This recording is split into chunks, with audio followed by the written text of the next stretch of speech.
Hello guys, welcome to my channel. Magluluto tayo ngayon ng chicken curry. At ito ang mga sangkap nating kakailangan. Bawang, sibuyas, luya, sili, patatas, carrots, manok at gata.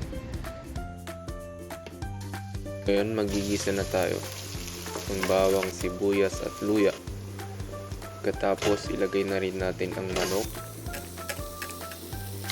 Haluin ito at igisa hanggang sa maging golden brown ito.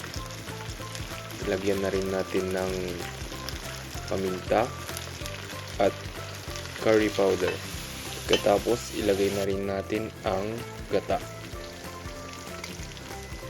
Tapos mekos-mekos na yan insan. Lagyan din natin ng isang basong tubig. At ilagay na rin natin ang nor cube at patis at konting asukal. Tapos mekos-mekos ulit.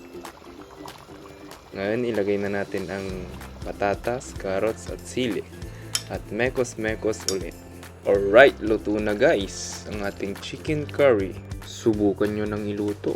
Napakasarap nito. Siguradong mapapa-extra rice na naman kayo sa sarap. See you guys to my next recipe. Thank you for watching.